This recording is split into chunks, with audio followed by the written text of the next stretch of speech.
Hello student, তো ফিরে আসলাম আমার একটা ক্লাসে। তোমাদের চলছে ক্লাস 10 ম্যাথ রায় ও মার্টিন প্রশ্নবিচিত্রা মাধ্যমিক 2026। তো দেখো আজকে তোমাদের জন্য নিয়ে এসেছি আমি ক্লাস 10 ম্যাথ প্রশ্নবিচিত্রা সেকেন্ড ইউনিট টেস্ট 2026 মাধ্যমিক 2026। ঠিক আছে, সেকেন্ড ইউনিট টেস্ট তোমরা 2025 সালেই দেবা, কিন্তু মাধ্যমিক দেবা তোমরা 2026 সালে। স্কুল 3 নম্বর স্কুল, পেজ নাম্বার 132 পাতা। তো দেখো 132 পাতা যে স্কুলটা আছে, সে স্কুলটা এখানে দিয়েছি বাঁকুড়া খ্রিস্টান কলিগেট স্কুল। এই স্কুলটা তোমাদের করে দেখাবো আজকে। তোমাদের যে বইটা আছে রায় ও মার্টিন প্রশ্নবিচিত্রার বইটা, এই বইটা হাতে নাও, বইটা খোলো এবং প্রশ্নগুলো বুঝে শুনে আমার সঙ্গে একসঙ্গে অঙ্কগুলো করো। তো চলো ক্লাস শুরু হতে চলেছে। তোমরা তাড়াতাড়ি করে ভিডিওতে লাইক করে দাও, ভিডিওগুলো বন্ধুর কাছে শেয়ার করে দাও। যারা নতুন আছো এখন পর্যন্ত চ্যানেলটাকে সাবস্ক্রাইব করো নি, তোমরা তাড়াতাড়ি করে আমার চ্যানেলটাকে সাবস্ক্রাইব করে নাও আমার এরকম ক্লাস পাওয়ার জন্য। তো আজকের ক্লাসের অঙ্কগুলো আমরা চলো সহজভাবে বুঝে নিই। দেখো 1 নম্বর প্রশ্নটা দেখো কী বলছে। তো আমাদের বলছে এখানে 4250 টাকা ABC এর মধ্যে এমনভাবে ভাগ করা হলো যে তাদের প্রাপ্য অংশ থেকে 10 টাকা 15 টাকা 25 টাকা কমালে অবশিষ্ট টাকার 2:5:7 হয়। তাহলে এ কত পাবে সেটা বের করতে বলেছে। আচ্ছা দেখো আমাদের যে টাকাটা আছে এই টাকা থেকে এই যে 4250 টাকার মধ্যে আমাদের কিছু বাদ করবে। তাদের যে প্রাপ্য টাকা থেকে প্রথম যারা 10 টাকা বাদ করবে, তারপরের 15 টাকা বাদ করবে, আর সি থেকে বাদ করবে 25 টাকা। তাহলে যে বাদ করে টাকাগুলো যোগ করে নেব। তাহলে এখানে দেখো কত আসবে, এটা 4250, এটা যোগ করে আমরা কত পেয়ে যাবো, এটা পেয়ে যাবো 50। তাহলে এটা আমরা সরল করে পেয়ে যাবো 4200। এই টাকাটা থেকে গেলো অবশিষ্ট টাকা। এই টাকাটা ভাগ করবে এই অনুপাতে, কত অনুপাতে ভাগ করবে 2:5:7। তাহলে এখান থেকে এ কত পাবে, তাহলে এ পাবে, দেখো এ পাবে এর হচ্ছে 2, তাহলে 2 আনুপাতিক যোগ। তাহলে আনুপাতিক যোগ কত, তাহলে আনুপাতিক যোগটা হচ্ছে 2 আর 5 আমাদের 7, 7 আর 7 14, আর গুণ হয়ে যাবে যে টাকাটা ছিল অবশিষ্ট সেই টাকাটা গুণ হবে। এভাবে আমরা বের করি আনুপাতিক ভাগাড় থেকে এ কত পাবে বি কত পাবে। তাহলে এখানে এটা শুধু বের করতে বলেছে। আচ্ছা দেখো এর সঙ্গে এ 10 টাকা যে মাইনাস করেছিল সেই টাকাটা কিন্তু এখানে যোগ হয়ে যাবে, তাই না? ওই টাকাটা বাদ করেছিল কিন্তু সেই টাকাটা তো ওর এরই টাকা ছিল, তাহলে এর সঙ্গে যোগ করে কিন্তু আমাদের অ্যান্সারটা আসবে এত টাকা। এই যেটা সরল করে পাবো এত টাকা, তা সরল করে আমরা অ্যান্সার পেয়ে যাবো। তা আমরা কাটাকাটি করবো, দেখো আমরা 2 7 14 আর এখানে 7 6 42, দুটো শূন্য বসে গেল। তাহলে এদিকে 600 + 10 এত টাকা। তাহলে আমরা পেয়ে যাবো 610 টাকা। 610 টাকা দেখো কত নম্বর অপশানে আছে, আমাদের অপশানে আছে সেটা ডি নাম্বার। তাহলে অ্যান্সারটা হয়ে যাবে আমাদের ডি নাম্বার। 2 এর প্রশ্ন দেখো আমাদের দেওয়া আছে √(x + 4 = x - 2)। এখান থেকে এক্সের মানটা বের করতে বলেছে। তাহলে আমরা কী করবো, উভয় পক্ষে বর্গ করে নেব, যেটা আমাদের এক্স আছে তার হোল স্কোয়ার আর x - 2 এখানে বর্গ হবে। এখানে দেখো স্কোয়ারের জন্য রুটটা উঠে যাবে, তাহলে এখানে রয়ে যাবে x + 4, আর এখানে a মানে জোর স্কোয়ার সূত্র a² - 2ab + b²। তাহলে এখানে রয়ে যাবে x + 4, এখানে s², এটা 4x পেয়ে যাবো, এটা 4। আচ্ছা তো সবাইকে দেখো আমরা একদিকে নিয়ে এসে যোগ বিয়োগ করবো। তাহলে s² মাইনাস এটা দেখো 5x হবে, এই যে এটা এদিকে গিয়ে -5x, আর 4 4 কেটে যাচ্ছে, এভাবে দাঁড়ালো আমাদের। তাহলে এখান থেকে x কমন নিয়ে নাও, তাহলে x - 5। তাহলে এখানে হয় আমরা কি পাবো, x = 0, আর অথবা x - 5 = 0। তাহলে এখান থেকে আমরা x এর মান কত পেয়ে যাবো, 5 পেয়ে যাবো। তাহলে x এর মান কত পেলাম, x এর মান 0 পেলাম, একটা 5 পেয়ে গেলাম। তাহলে 0,5 দেখো আমাদের অপশানে কত নম্বরে আছে, এটা আমাদের আছে ডি নম্বরে। তাহলে আমাদের অ্যান্সারটা হয়ে গেল ডি নাম্বার। আর দেখো 3 এর প্রশ্নটা আমাদের আছে x ভেরিয়েস y দেওয়া আছে এটা। তো আমাদের কোনটা অপশান মিলবে সেটা আমাদের বের করতে বলেছে, x ও y-এর মধ্যে সম্পর্ক দেখাতে বলেছে। আচ্ছা তো আমাদের ভেদ সম্পর্কগুলো আছে। তো দেখো তো আমরা প্রথমে ভেদ উঠাবো। তাহলে অতএব x = ভেদ উঠালে দেখো সমান আর একটা ধ্রুবক চলে আসবে, এভাবে আমরা ভেদ উঠাতে পারবো। এখানে কেটা হচ্ছে অশূন্য ভেদ ধ্রুবক, তোমরা লিখে নেবা কে এর পরিচয় কি, অশূন্য ভেদ ধ্রুবক। এবার উভয় পক্ষে বর্গ করে নেব, s² k² y²। ঠিক আছে, দেখো তোমরা বলতে পারো যে বর্গ কেন করলেন, আমরা তো ঘন করতে পারি। তো এখানে দেখো বর্গ করলে কিন্তু অপশানে আমাদের একটা অপশান আসবে, ঘন করলে একটা অপশান পাবো না আমরা, তার জন্য বর্গ করব। ঠিক আছে, একটা অপশান পেয়ে যাবো। তাহলে এবার দেখো k² আমরা n নিয়ে নিলাম, ছোটো হাতের n আমরা ধরে নিলাম, এটা একটা ধ্রুবক, তাহলে এও একটা ধ্রুবক, অশূন্য ধ্রুবক। তার k² আমরা ছোটো হাতের n ধরে নিলাম। এবার দেখো আমরা কি করব, এই যে ইকুয়াল আর ধ্রুবক উঠিয়ে ভেদ নিয়ে আসতে পারবো। যেভাবে ভেদ উঠিয়ে ইকুয়াল আর ধ্রুবক নিয়ে আসলাম, মানে ইকুয়াল বলতে সমান সমান আর ধ্রুবক নিয়ে আসলাম, একইভাবে সমান সমান আর ধ্রুবক উঠিয়ে আমরা ভেদ নিয়ে আসতে পারবো। তাহলে এস স্কোয়ার ভেরিয়েস ওয়াই স্কোয়ার, দেখো এই অপশানটা কিন্তু আছে, এটা এস স্কোয়ার ভেরিয়েস ওয়াই স্কোয়ার, এটা আমাদের ডি নম্বর অপশান আছে। তাহলে অ্যান্সারটা আমাদের ডি নাম্বার। 4 প্রশ্নটা দেখো, আমাদের বলেছে দুটি বৃত্তের ব্যাসার্ধের দৈর্ঘ্য 5 সেমি ও 3 সেমি, বৃত্ত দুটির পরস্পরকে বহিঃস্পর্শ করলে বৃত্ত দুটির কেন্দ্রদের মধ্যে দূরত্ব বের করতে বলেছে। দেখো দুটি বৃত্ত আছে, একটা বড় বৃত্ত আছে এখানে আর একটা ছোটো বৃত্ত, তারা বহিঃস্পর্শ করেছে, দেখো বহিঃস্পর্শ করেছে। তাহলে এই যে আমাদের কেন্দ্র, আর এখানে এই যে কেন্দ্র, একটা কেন্দ্র এ নাম দিয়ে দিলাম, একটা বি নাম দিয়ে দিলাম।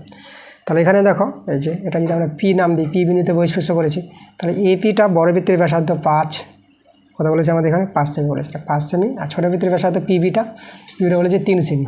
তার কেন্দ্রদের মধ্যে দূরত্ব যেটা আছে দেখো, মানে এখানে এবি বের করতে বলেছে, কেন্দ্রদের মধ্যে দূরত্ব এবিটা হবে আমাদের দেখো এপি প্লাস পিবি। এপি হচ্ছে ছোটো বৃত্তের বড় বৃত্তের ব্যাসার্ধ, আর পিবি হচ্ছে আমাদের ছোটো বৃত্তের ব্যাসার্ধ। এপির মান 5, পিবির মান 3, যোগ কত পাবে 8 সেমি। তো 8 সেমি আমাদের অপশানে আছে ডি নাম্বার, এটা আমাদের ডি নাম্বার অপশান।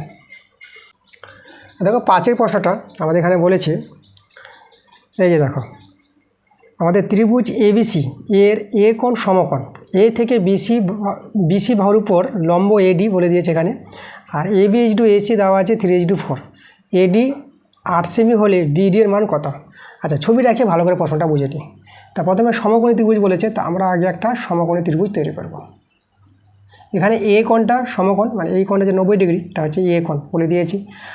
আর এটা এ হলে এখানে তখন নাম দিতে হবে, এটা এ বি সি নাম দিয়ে দিলাম ত্রিভুজটার নাম। এবার এ থেকে বিসি বাহুর উপর লম্ব, তৈরি করেছে এডি, যেটা আমাদের এডি। তাহলে এই কোণগুলো 90 ডিগ্রি, এই কোণগুলো 90 ডিগ্রি। আচ্ছা তো এটা দেখো, তারপরে আমাদের কি বলেছে, আমাদের এখানে এবি ইজ টু, এই যে দেখো এবি ইজ টু এসি, তা আমাদের বলে দিয়েছে কত 3:4। আচ্ছা অনুপাত থেকে আমরা এবির মান বলতে পারবো, এবির মান আমরা 3x নিয়ে নিলাম, আর এসির মানও বলতে পারবো কত 4x, এটা বলা যায় অনুপাত থেকে ধরে নিলাম এটা, ঠিক আছে। এবি 3x আর এসি 4x। আচ্ছা দেখো এই যে এটা এবিটা আমরা পেয়ে গেলাম 3x আর এসিটা পেয়ে গেলাম 4x। আর কি দেওয়া আছে, আর আমাদের দেওয়া আছে এডিটা আমাদের কত বলেছে, এটা 8 সেমি বলে দিয়েছে। তাহলে কার মান বের করতে বলেছে, বিডি, এই বাহুটা, যে আমাদের বিডি বলেছে কত হবে, ঠিক আছে, এই বিডির মানটা দরকার। আচ্ছা এখন আমরা কী করবো, এই ত্রিভুজটা আর বড় ত্রিভুজটা আমরা নিব, মানে আমরা নিব দেখো কোনটা বড় ত্রিভুজটার নাম আমরা দিব এবিসি, আর এই যে ছোটো ত্রিভুজটা আমরা নিব এবিডি,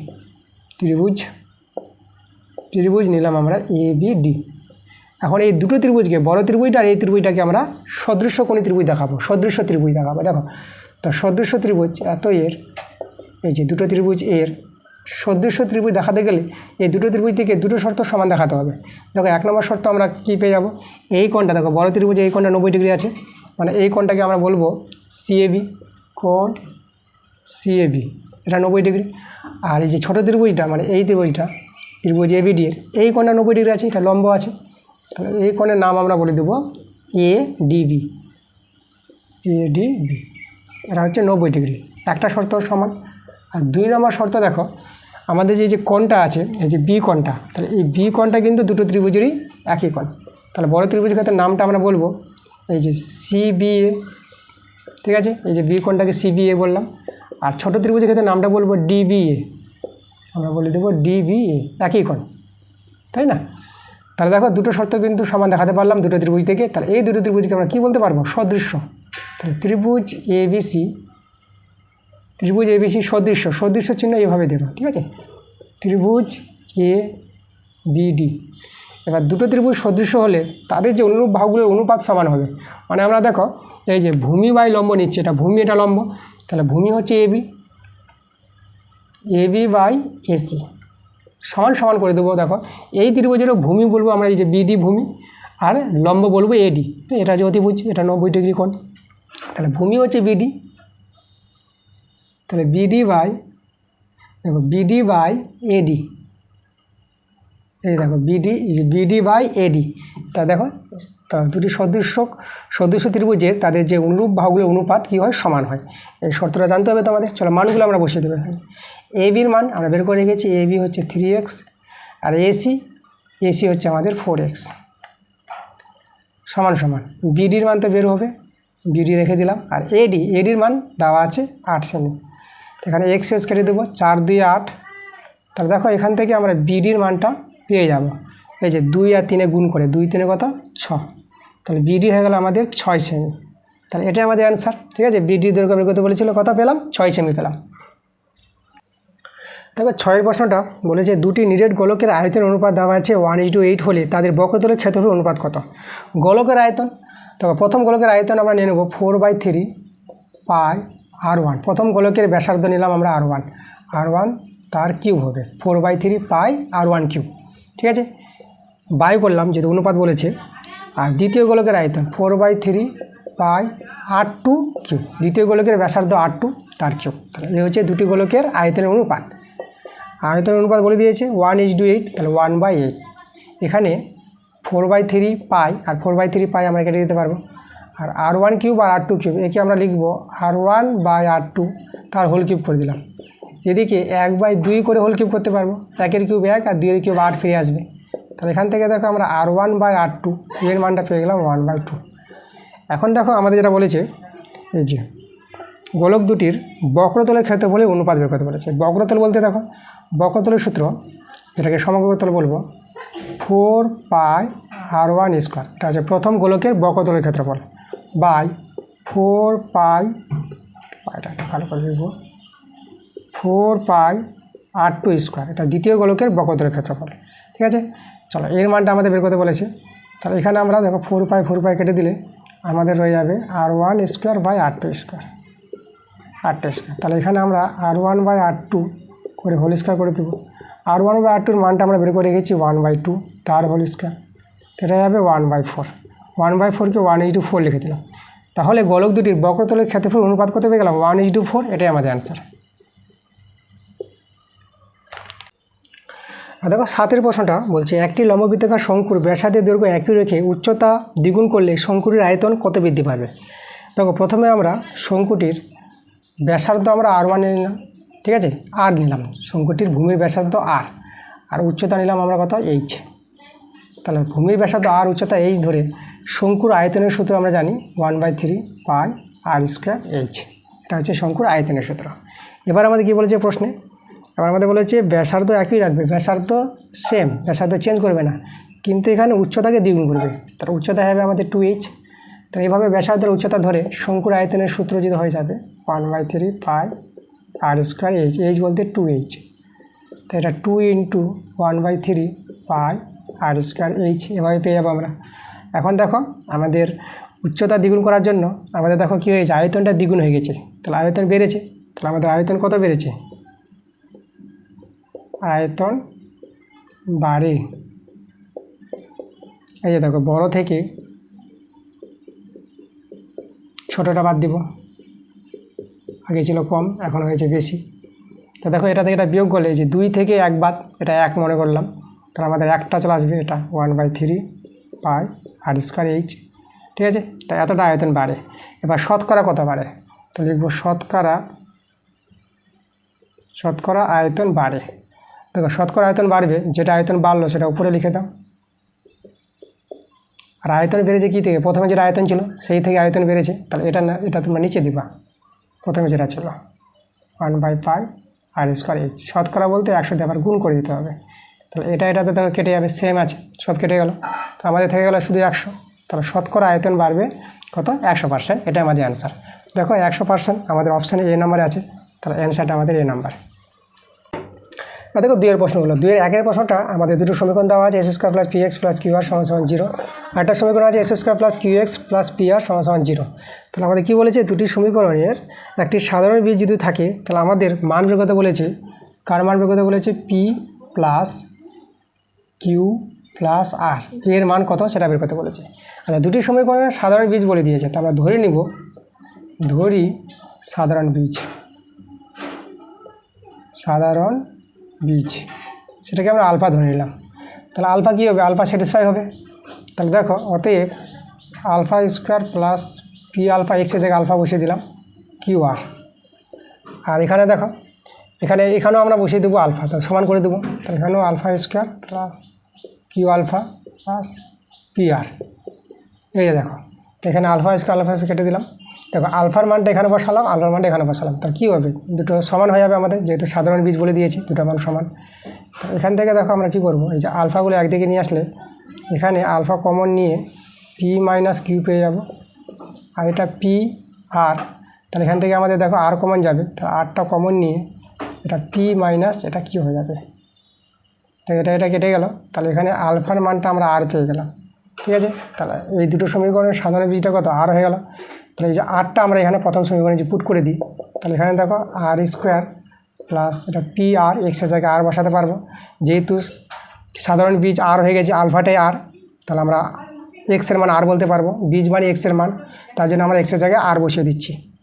আর এখানে আছে দেখো কিউ আর ইকুয়াল টু 0। এবার এখান থেকে আমরা আর কমন নিয়ে নেব, আর প্লাস এটা পি হয়ে যাবে আর এখানে কিউ হয়ে যাবে ইকুয়াল টু 0। এখানে দেখো হয় আর 0 হবে, নাহলে এটা 0 হবে। আরটা 0 হবে না, কেন আর 0 হবে না, কারণ আরটা দেখো 0 বসিয়ে তুমি বসাবা, বাম পক্ষে 0 পাবা না, এখানে 0 এখানে 0, কিউ আর থেকে যাবে। তা দেখো 0 তো আসলো না, তার জন্য আরটা কিন্তু 0 নয়, আরটা নট ইকুয়াল টু 0। সাধারণ বীজ বলতে 0 ছাড়া অন্য সংখ্যা হতে পারে, 2 4 5, আর এর মানটা হতে পারে, কিন্তু 0 নয়। তাহলে আর যদি 0 না হয় তাহলে এটা আমাদের 0 আছে। ঠিক আছে, দুটো রাশির গুণফল যখন 0 বলে দিয়েছে, তাহলে এদের মধ্যে যে কেউ একজন 0 আছে, আরটা 0 নয় বলে এটা 0। আর এখানে আর plus P plus Q equal to 0। তাহলে এখান থেকে যদি আমরা একটু সাজিয়ে লিখি, আগে পি লিখবো, P plus Q plus R equal to 0। আমাদের দেখো P plus Q plus R এর মানটা বের করতে বলেছিল, তো এর মানটা কত পেলাম, P plus Q plus R এর মান পেলাম 0 পেয়ে গেলাম। তো আমাদের অ্যান্সার 0।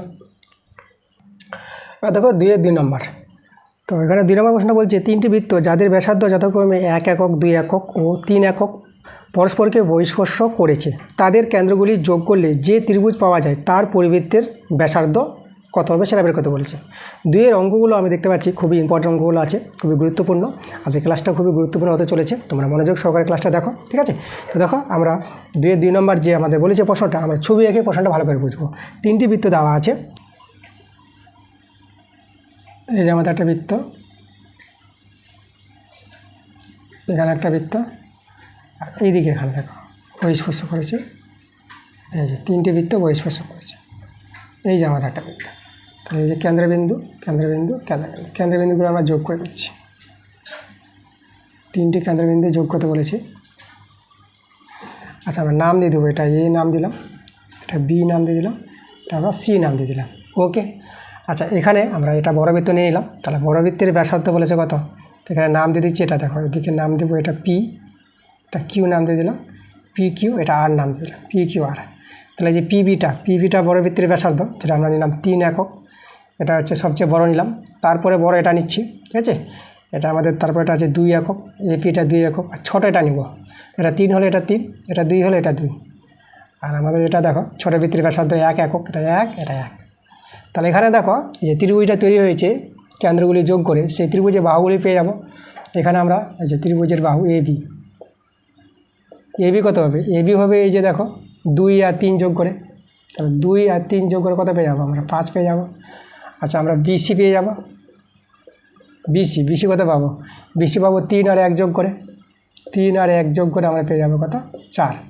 এবার এসি দেখো ত্রিভুজের 3টে বাহু পেয়ে যাচ্ছি আমরা, তাহলে এসি কত হবে দেখো 2 আর 1 যোগ করে হয়ে যাবে আমাদের 3।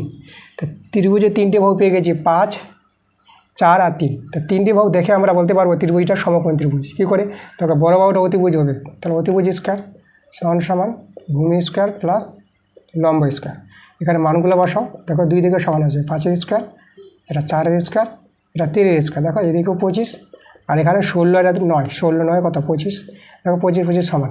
তাহলে আমাদের ত্রিভুজটা কি, ত্রিভুজটা একটি সমকোণী ত্রিভুজ। তা সমকোণী ত্রিভুজ পেয়ে গেলাম।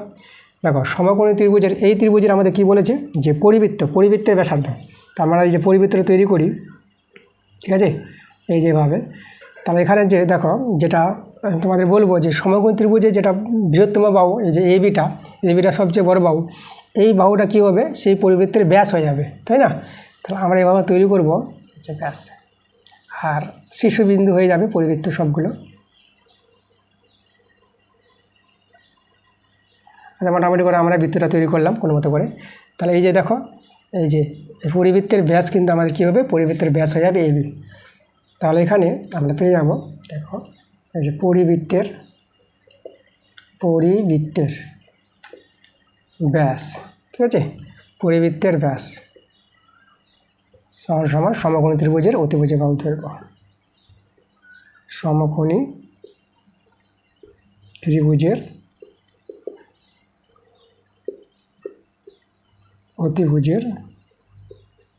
অতিভুজের দৈর্ঘ্য এটা হবে, ঠিক আছে। তাহলে পরিবৃত্তের ব্যাসার্ধ বের করতে বলেছে,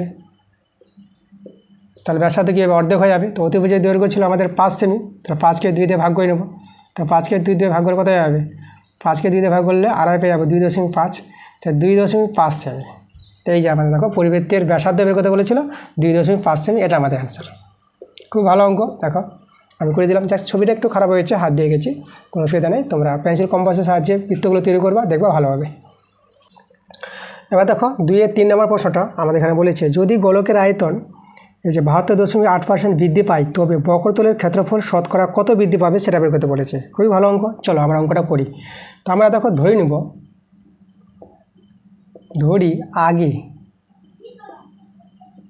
আগে গোলকের আয়তন ছিল সমান সমান, আমরা ধরে নেব 100 একক। আগে আয়তনটা কত ছিল, 100 ঘন একক, ঠিক আছে, ঘন একক। আচ্ছা 100 লিখে দিলাম। আর এখন লিখব আমরা নতুন গোলকের আয়তন হবে, নতুন গোলকের আয়তন কত, দেখো 100-র সঙ্গে আমাদের বেড়েছে কত, 72.8%, এতটা বেড়ে গেছে। তাহলে এটা যোগ করে হবে নতুন গোলকের আয়তন, সেটা হবে আমাদের 172.8, এতটা হবে আয়তন। এখন এবার দেখো আগের গোলকের আয়তনটা যদি আমরা ধরি 4/3, আয়তন গোলকের আয়তনের সূত্র 4/3 পাই আর কিউ, 4/3 পাই R1, আগের গোলকের ব্যাসার্ধ R1 নিলাম, বাই 4/3 পাই R2 কিউব। এটা হবে দেখো এর সঙ্গে অনুপাত সমান হবে 100/17, এই যে 172.8, এটার সঙ্গে সমান করতে পারি। এখানে আমরা এটা কেটে দিলাম, তাহলে এখানে R1/R2 তার হোল কিউব করে দিলাম, আর এখানে 100 গুণিত দশমিক উঠালে পরে 10 আসবে এখানে, আর এখানে 1728 রয়ে যাবে। এবার দেখো এখানে যদি আমরা একে কিউব করি, তাহলে এখানে R1/R2 তার হোল কিউব, এটাকে আমরা 10 করে আর এখানে 12 করব। দেখো এটা তো 1000 ঘনমূল 10, আর 1728-এর ঘনমূলটা 12 পেয়ে যাবে। এটাকে লসাগু করবা, দেখবা ঘনমূল 12 পাবা, তার হোল কিউব করে দিলাম। তাহলে এখানে আমরা R1/R2 এর মানটা পেয়ে গেলাম 10/12, কাটাকাটি করে দেবো আমরা, এটা 5, এটা 6 হয়ে যাবে। তাহলে R1/R2 এর মানটা কত পেয়ে গেলাম, 5/6, ঠিক আছে। আচ্ছা এবার দেখো, এবার আমরা কী করব, এবার এই যে গোলকের বক্রতলের ক্ষেত্রফল বলেছে, তা আমরা আগের গোলকের বক্রতলের ক্ষেত্রফল ধরব। আগের গোলকের বক্রতলের ক্ষেত্রফল এর সূত্র কি, 4πr1², আর নতুন গোলকের বক্রতলের ক্ষেত্রফল এটা হবে 4πr2²। দেখো তাহলে বক্রতলের ক্ষেত্রফল, গোলকের বক্রতলের ক্ষেত্রফল শতকরা কত বাড়বে তার সূত্রটা দেখো। অতএব গোলকের বক্রতলের ক্ষেত্রফল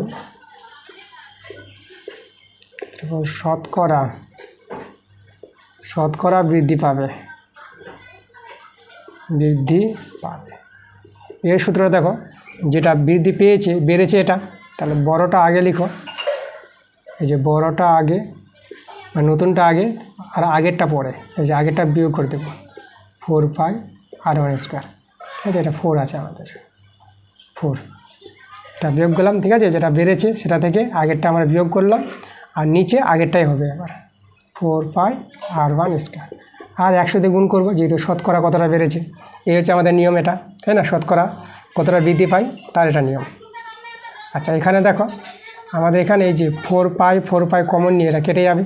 তাহলে এটা যদি আমরা করি, এই যে r2² বাই r1², আর এখানে r1² বাই r1², ঠিক আছে, আর এখানে আমাদের ইন্টু 100 আছে।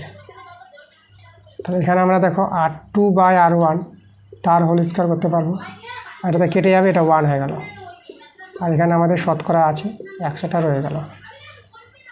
দেখো এর মানটা দেখো, r1 বাই r2 যদি 5/6 হয়, তাহলে r2 বাই r1 কত হবে, 6/5। তাহলে এটা আমাদের আসবে 6/5 তার হোল স্কোয়ার -1, এটা আমাদের 100।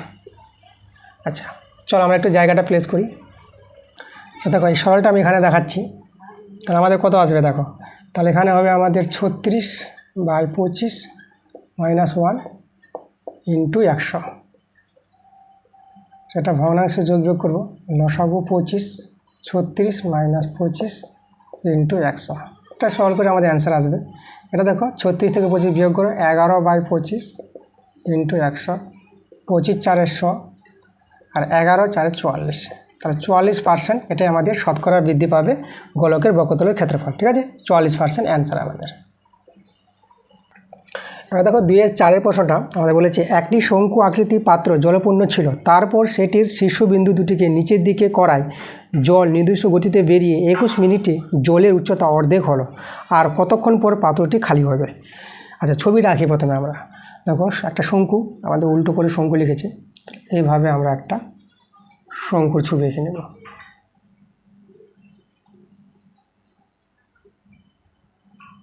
এইভাবে এখানে মিলিত হয়েছে শঙ্কু। এই যে আমাদের শঙ্কুর ভূমির একটা ব্যাস, ঠিক আছে। আচ্ছা, এখানে আমরা নাম দিয়ে দেবো, এটা এবি, এটা সি নাম দিয়ে দিলাম।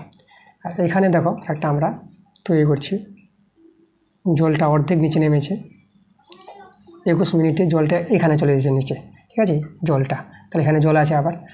আচ্ছা, এখান থেকে আমরা একটা উচ্চতা তৈরি করে নেব, ঠিক আছে, এটা নাম দেবো আমরা ও। আর এই যে বিন্দুটা, এখানে আমরা একটা ড্যাশ তৈরি করবো, এই বিন্দুটার নাম দেবো আমরা ও ড্যাশ, এটা আমাদের ও ড্যাশ। তাহলে এর নাম দিয়ে দিই আমরা ABCD, এটা DE নাম দিয়ে দিলাম, DE, ঠিক আছে, ABCDE ও আর ও ড্যাশ। আচ্ছা, তাহলে এখানে দেখো টোটাল উচ্চতা এখানে আমাদের যেটা ধরে নেব, এই যে ব্যাসার্ধ ওবিটা আমরা বড় হাতের আর ধরে নিলাম, আর ওসিটা আমাদের উচ্চতা, সেটা আমরা H নিয়ে নিলাম, ঠিক আছে। আচ্ছা, তাহলে এখানে দেখো এখানে অর্ধেক এসেছে, তাহলে আমাদের এখানে ও ড্যাশ সি, এটা কত হবে আমাদের H/2 হয়ে যাবে, তাহলে অর্ধেক হয়ে যাবে, তাই না, অর্ধেক নেমেছে আমাদের।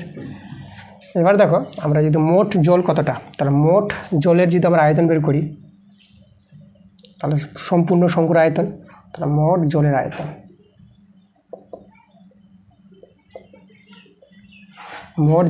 পেয়ে যাবো শঙ্কুর আয়তনের সূত্র 1/3 পাই r² থেকে আরটা এখানে বড় হাতের আর নিয়েছি, ঠিক আছে, বড় শঙ্কুর, এই যে এখানে একটা ব্যাসার্ধটা আমরা বড় হাতের আর নিয়েছি ওবিটা, তাহলে পাই r² H, এটা হচ্ছে মোট শঙ্কুর আয়তন।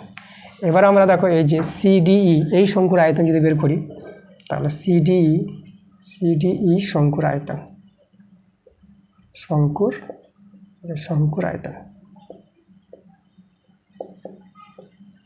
আয়তন কত হবে 1/3। আচ্ছা, এখানে এখানে আমাদের এটা ও ড্যাশ ই এর ব্যাসার্ধটা আমরা ছোটটা আর নিয়ে নিলাম, এটা আমাদের ছোট হাতের আর, তাহলে 1/3 পাই r²। এটা আমাদের দেখো উচ্চতাটা কত যাবে, H/2 হয়ে যাবে, এই যে এখানে হাইটটা, তাই না, ও ড্যাশ H, এই যে ও ড্যাশ সি, যেটা ও ড্যাশ সিটা আমাদের উচ্চতাটা কত হয়ে গেছে, এটা আমাদের H/2, তাহলে এখানে হয়ে যাবে 1/6 পাই r² H। ওকে, তাহলে এই জলটা নামতে, এই পরিমাণ জলটা নামতে কত মিনিটে জলটা নিচে নেমে যাবে, সম্পূর্ণ জলটা নেমে যাবে, ঠিক আছে, এই জলটা নামতে কত মিনিট সময় লাগবে সেটা কিন্তু বের করতে বলেছে, এই পরিমাণ জলটা। আচ্ছা, দেখো তো এবার আমরা কি করব, আমরা এই যে ত্রিভুজ দুটো দেখতে পাচ্ছি, ত্রিভুজ AOC সদৃশ হবে কার সঙ্গে, ত্রিভুজ এই যে ত্রিভুজ ডি ও ড্যাশ সি এর সঙ্গে সদৃশ্য হবে। এই ত্রিভুজটা বড় ত্রিভুজটা আর এই ত্রিভুজটা সদৃশ্য কেন? কারণ দেখো এই কোণটা আমাদের 90 ডিগ্রি, এই কোণটা আমাদের 90 ডিগ্রি, আর এই কোণটা বড় ত্রিভুজের ক্ষেত্র, ছোটো ত্রিভুজের ক্ষেত্র। তাহলে দুটো ত্রিভুজ সদৃশ্য, দুটো ত্রিভুজ যদি সদৃশ্য হয় তা আমরা বলতে পারবো দেখো যে OC by O dash C সমান সমান, আর OA by O dash D. এই যে দেখো, তাহলে ওসির মান কত হবে? ওসি হয়ে গেছে আমাদের দেখো এই যে উচ্চতা যেটা এইচ, আর ও ড্যাশ সি এই যে দেখো ও ড্যাশ সি এটা হচ্ছে h/2, আর ওএ হচ্ছে ব্যাসার্ধ যেটা আর নিয়েছি, আর ও ড্যাশ ডি এটা হচ্ছে ছোটো হাতের আর হবে। তাহলে এটা সরল করবো, এটা সরল করে এখানে আর সমান সমান 2r পেয়ে যাবো। ঠিক আছে, আর এর মানটা কত পেয়ে যাবো? 2r, এইচটা কেটে যাবে। আচ্ছা, তাহলে আর এর মানটা 2r পেয়ে গেলাম। এখন আমরা এই যে মোট জলের আয়তন যেটা আমরা এই যে এখান থেকে বের করে নেব, এই যে মোট জলের আয়তন এখন চেঞ্জ হয়ে যাবে আমাদের, মোট জলের আয়তন। তাহলে মোট জলের আয়তনটা দেখো তো কত ছিল? 1/3 পাই, আর এই যে আর এর জায়গায় আমরা বসিয়ে দিলাম 2r, তার স্কোয়ার এইচ। তাহলে এটা আমাদের দেখো সরল করে চলে আসবে 4/3 পাই আর স্কোয়ার এইচ। এই হয়ে গেল আমাদের মোট জলের আয়তন, তাই না? তাহলে এবার দেখো আমাদের যে জলটা নেমেছিল 21 মিনিটে কতটা জল নেমেছিল, তাহলে মোট জল থেকে তাহলে এই পরিমাণ জলটা বাদ দিয়ে দেবো, এই পরিমাণ জলটা, তাই না? সেটাই আমাদের 21 মিনিটে জলটা নিচে নামেছে। তাহলে এবার দেখো একটা জায়গাটা আমরা চলো প্লেস করি, জায়গাটা আমরা প্লেস করলাম। দেখো মোট জলের আয়তনটা যে আমি এখানে লিখে দিলাম, আর এই যে জলটা আমরা লিখলাম, এই জলের আয়তন এখানে লিখে দিলাম। তাহলে দেখো 21 মিনিটে কতটা জল নিচে নেমেছে। 21 মিনিটে জল নিচে নামবে কতটা? এই যে মোট থেকে, মোট আছে 4/3 পাই আর স্কোয়ার এইচ, এটা থেকে বিয়োগ হবে এটা 1/6 পাই আর স্কোয়ার এইচ। এবার দেখো 4/3 মাইনাস 1/6, এটা যদি বিয়োগ করি আমরা, এটা বিয়োগ করে কত হবে দেখো, এটা আমাদের লসাগুটা যদি এখানে করি, এটা হবে 6 লসাগু, এটা হবে 2, এটা হবে 8, আর এটা -1, তাহলে এটা পেয়ে যাচ্ছি 7/6 পাই আর স্কোয়ার এইচ, এতটা নিচে নামবে। তাহলে আমরা যদি উল্টো করে বলি দেখো 7/6 পাই আর স্কোয়ার এইচ, ঠিক আছে, এতটা জল নিচে নামতে সময় লাগে, ঠিক আছে, সময় লাগে কত? 21 মিনিট। তাহলে এক পরিমাণ জলের আয়তন নিচে নামতে কত সময় লাগবে?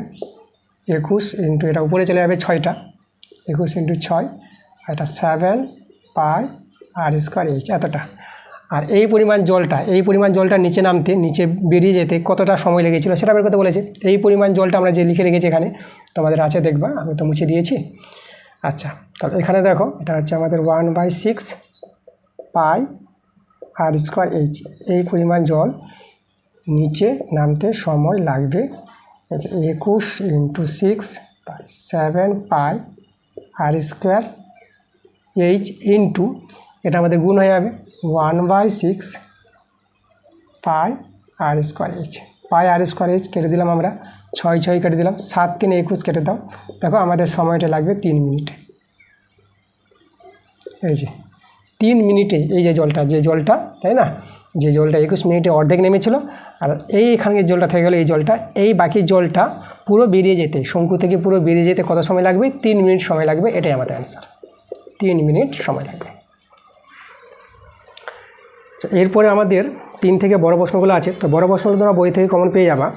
তো আমি বইয়ের অঙ্ক তোমাদের ক্লাস, মানে তোমাদের 10ম শ্রেণীর যে গণিত বইটা আছে, সেই গণিত বই থেকে কিন্তু ক্লাস আমি দিচ্ছি, আরও দিব। তো তোমরা আমার ক্লাসে পেয়ে যাবে, তোমাদের ভিডিওগুলো যাবে।